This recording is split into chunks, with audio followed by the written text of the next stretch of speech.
भाजपा प्रदेशाध्यक्ष रविंद्र चव्हाण ने कहा कि कोर्ट के आदेश के अनुसार जनवरी तक स्थानीय निकाय चुनाव संपन्न होंगे। उन्होंने कहा कि समय कम है, इसलिए कार्यकर्ताओं को अभी से तैयारी शुरू करनी चाहिए। आपल्याला सर्वांना माहित आहे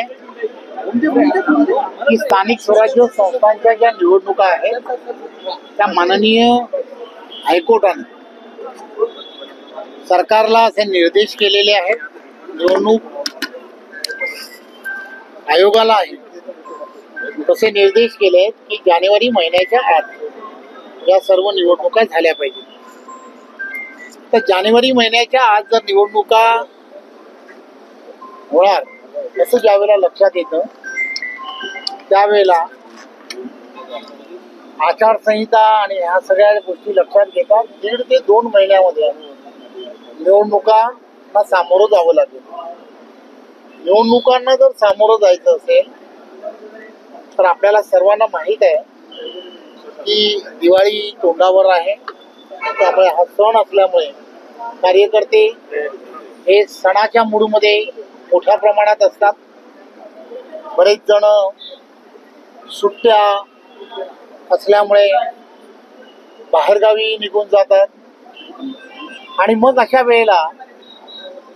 कार्यकर्त्यांमध्ये ही वस्तुस्थिती माहीत असणं की लवकरच निवडणुका होणार आहेत, निवडणुकांच्या जानेवारीच्या आत होणार आहेत, 2 महिन्यातच निवडणुका जर झाल्या तर तुम्हाला आम्हाला सर्वांना या निवडणुकाची पूर्व तयारी ज्याला म्हणतात त्या पूर्व तयारीला लागणं अत्यंत गरजेचं आहे। आणि म्हणून त्या संदर्भात आदरणीय देवेंद्रजींनी सुद्धा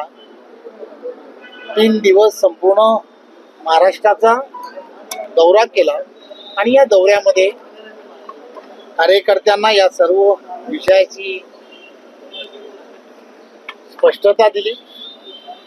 आणि त्याचबरोबर या निवडणुका ज्यावेळेला आपण लढतो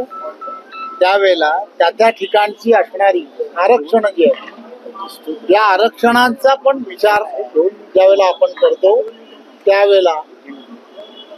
जे आरक्षण आहे त्या आरक्षणाच्या असणारी कागदपत्र या सगळ्याची तयारी करणं ही सर्वात मोठी जबाबदारी ह्या त्या ठिकाणच्या असणाऱ्या संघटनेतील प्रमुख पदाधिकाऱ्यांना असते।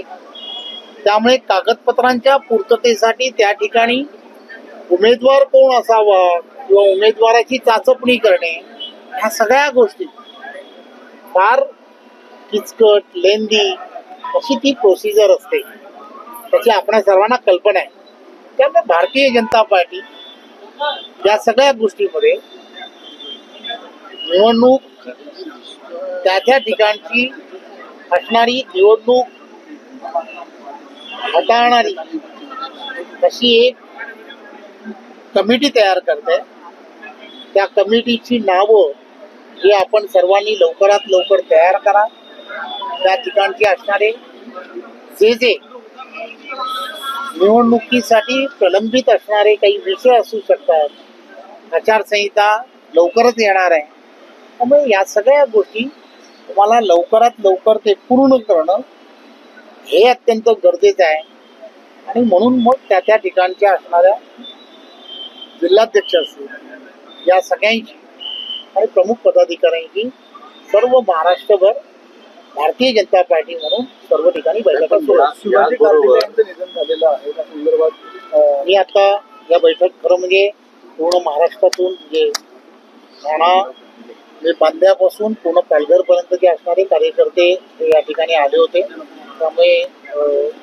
त्यांना सगळ्यांना थोडक्यात मी मार्गदर्शन केलं आणि मी आत्ताच इथून पोलीस ग्राउंड जे आहे त्या पोलीस ग्राउंडवरून मी हेलिकॉप्टरने आता त्यांच्या अंत्ययात्रेला